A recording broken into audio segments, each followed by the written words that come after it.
En el Club de la Pluma, escenarios políticos y económicos en la actualidad. La columna geopolítica de Damián Jakubowicz.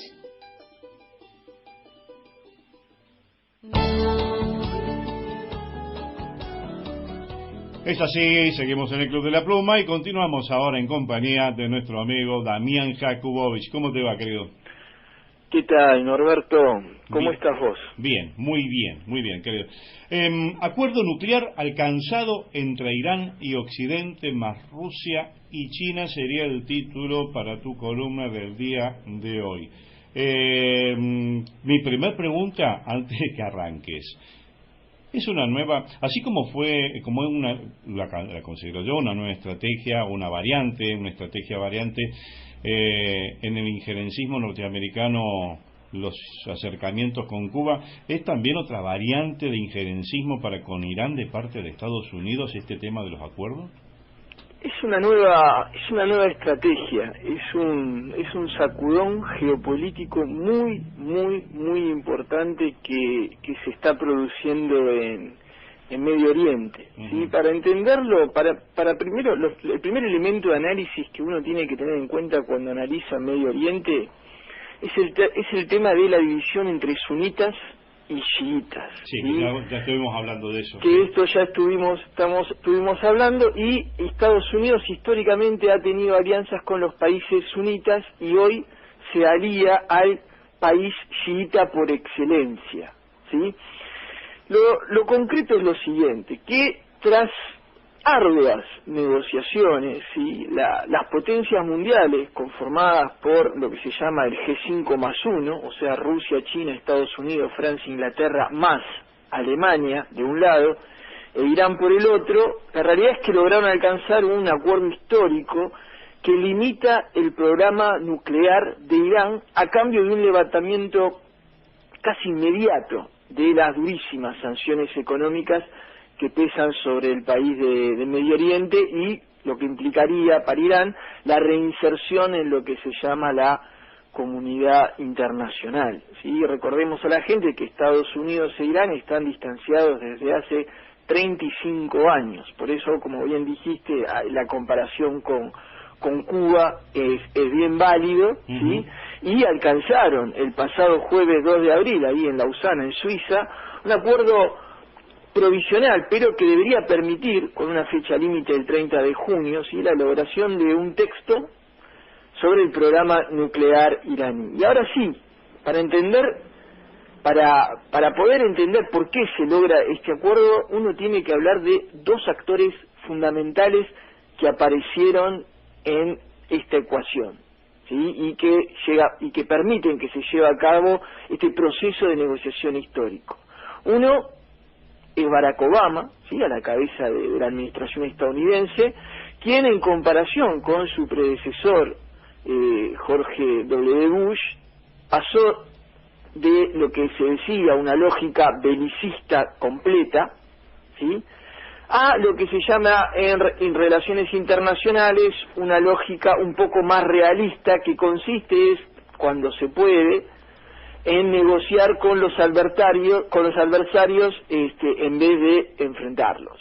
Entonces es muy importante la presencia de Barack Obama. Y el otro hecho fundamental ha sido la llegada a la presidencia de Irán de lo que dicen el moderado Hassan Rouhani, ¿no? En 2013, que se convirtió en una pieza clave para el nuevo rumbo diplomático que la República Islámica de Irán está intentando dar. Recordemos que respecto a Hassan Rouhani, ¿sí? Podemos decir que su gobierno prácticamente fue elegido por el pueblo iraní con la consigna de llevar a cabo de manera exitosa esta negociación, ¿sí? Para Irán es muy importante el éxito de esta negociación. Ya parece, ya lo habíamos charlado, quedó lejos, ¿sí? La época de un Irán confrontador con Occidente, que encabezaba el expresidente Mahmoud Ahmadinejad.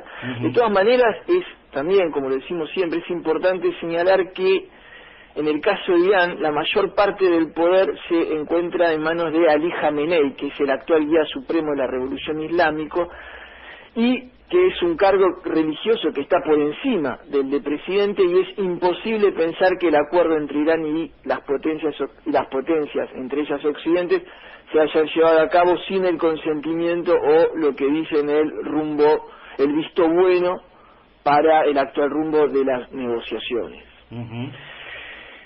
Como dijimos la otra vez que habíamos charlado un poquito de Irán antes del acuerdo, ¿sí? el gran acuerdo político que es respecto al programa nuclear de Irán, ¿sí? el punto clave son las centrifugadoras que posee Irán en su territorio.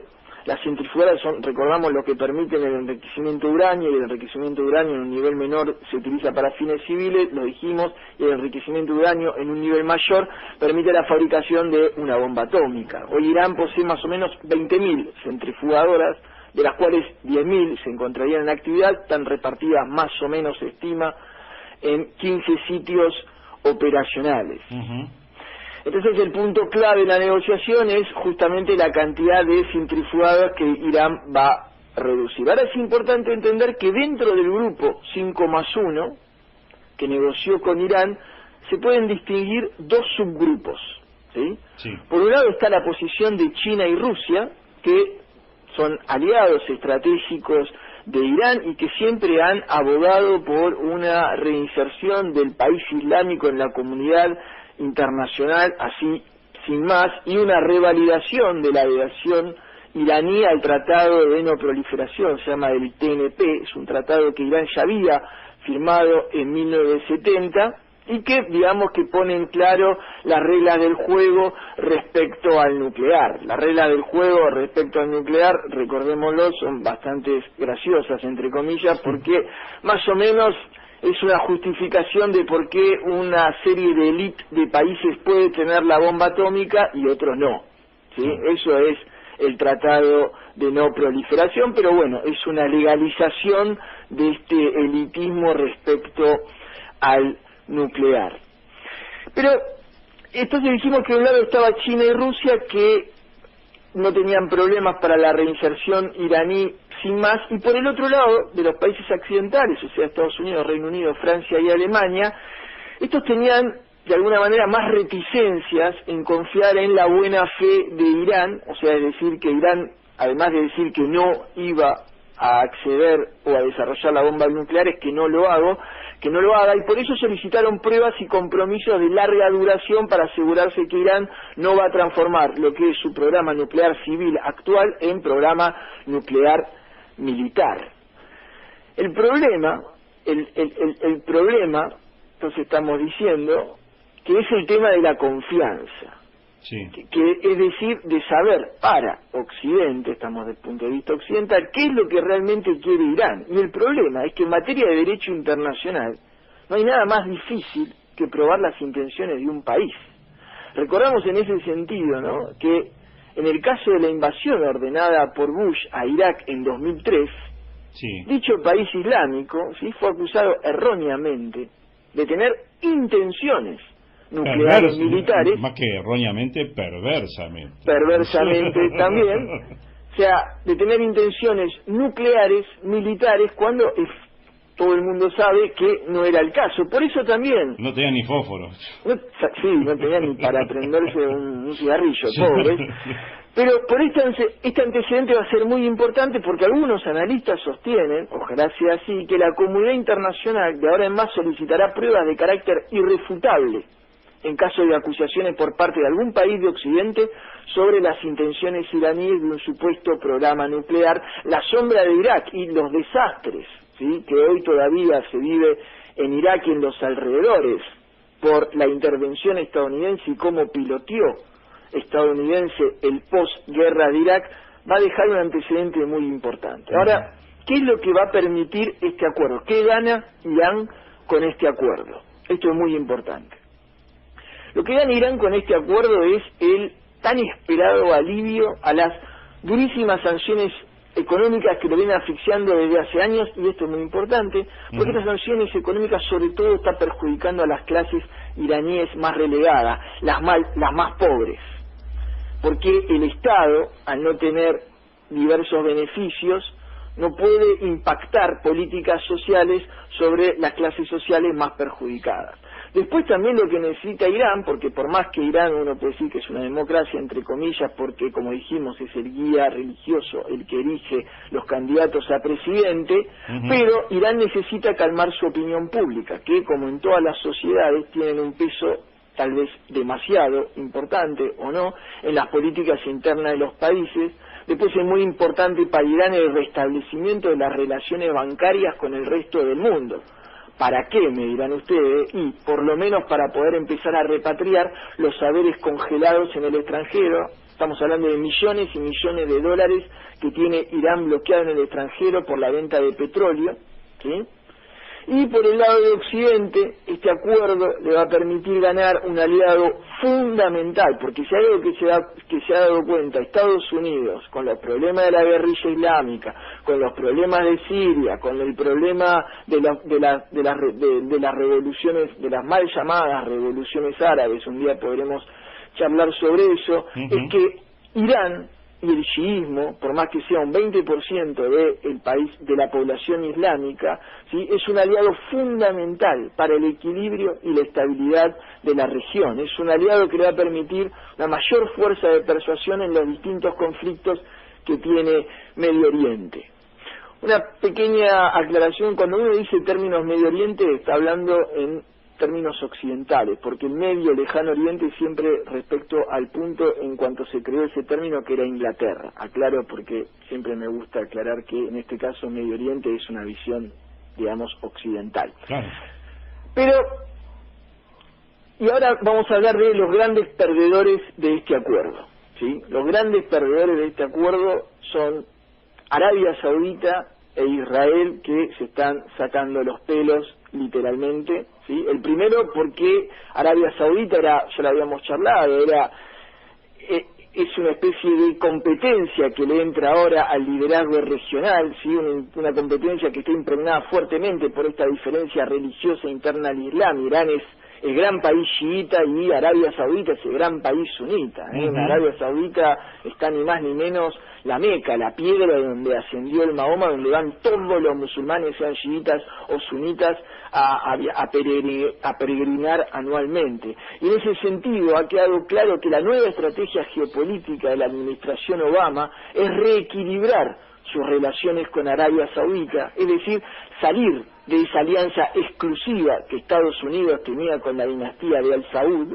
¿sí? Una alianza que data de 1945, y la idea del actual gobierno estadounidense consiste entonces en darle más lugar a la otra gran potencia regional que es Irán. El otro gran perdedor, ya lo saben todos, es Israel, por su parte, porque ve con preocupación el acercamiento entre su histórico socio estadounidense occidental en la región de Medio Oriente. Recordemos que el reciente reelecto primer ministro Benjamin Netanyahu señaló con preocupación el alcance del acuerdo y pidió justamente a estos efectos que en el pacto se incluya el reconocimiento del Estado judío. Una perlita para cerrar el tema. Estamos de acuerdo que el gran problema de estas negociaciones es el llamado programa nuclear de Irán. ¿Estamos de acuerdo? Sí. Bien. Una pequeña perlita para la audiencia. El llamado programa nuclear de Irán empezó bajo el mandato de Shah Mohammad Reza Pahlaví de Irán en la década de 1950. ¿Y ustedes saben qué país fue el que hizo que este programa arranque y que le brindó el mayor asesoramiento para que este programa arranque? Estados Unidos. Claro. Perlita de 1950. Claro. O sea, es la típica de siempre. Bien, ahora, teniendo en cuenta esta perlita que vos comentás, ¿sí? Y que vos decís que en líneas generales uno de los perjudicados es Arabia Saudita. Sí. ¿Sí? Bien. Y ahora tenemos que Arabia Saudita alimenta con armamentos a Al-Qaeda, un brazo armado, creado también por Estados Unidos. ¿No te parece? Yo diría creado y diría alimentado, bueno, más que creado. Bueno, pero ¿no te parece muy sutil también esto de que por un lado aparecen como perjudicados, pero por el otro los mismos saudíes están alimentando al Al-Qaeda armamentísticamente? Sí, lo que pasa que Medio Oriente es un conflicto muy complicado. También hay que poner en esta ecuación que vos estás diciendo es por qué Estados Unidos ahora suelta un poco a Arabia Saudita, ¿sí? ¿Por qué no la soltó antes? ¿Por qué no la suelta ahora? Primero ya dijimos porque llegó Barack Obama y después porque está este tema del petróleo y de la abundancia petrolífera. Sí. Arabia Saudita está perdiendo, si bien sigue siendo importantísimo para la geopolítica estadounidense, ya no es más vital, ahora es muy importante. Antes era una cuestión de vida o muerte para el régimen estadounidense. Ahora es una parte importante, pero como Estados Unidos, gracias a el petróleo y el gas de esquisto, camina directo a su autonomía energética, ¿sí? Ya no tiene tantas necesidades de depender de un régimen, y recordemos que el régimen saudí, Arabia Saudita, le da unos dolores de cabeza a la diplomacia estadounidense porque ellos enarbolan los derechos humanos y debe ser el país donde menos, lo dijimos siempre, se respetan los derechos humanos. Entonces cada vez que viene un estadounidense a darle lecciones de moral a países como Irán, Siria, Venezuela, Argentina, lo que sea, ¿sí? Lo primero que le dicen es, ok, ¿por qué me decís esto a mí si en Arabia Saudita hacen 10 veces peor de lo que nosotros hacemos? Lo dice Putin, lo dice China, entonces le falta esa coherencia a Estados Unidos. Claro. ¿Sí? Y eso es muy importante. Y después también es muy importante darse cuenta que esto es real. Ha demostrado la historia de Medio Oriente de los últimos 20 años que sin Irán no se puede construir nada a nivel de estabilidad en la región. Seguro, seguro. Querido amigo, te mandamos un fuerte abrazo, nos encontramos el próximo domingo. Fuerte abrazo para todos, que terminen bien el domingo. Fue Damián Jakubowicz con su columna de geopolítica en el Club de la Pluma, ya volvemos con más.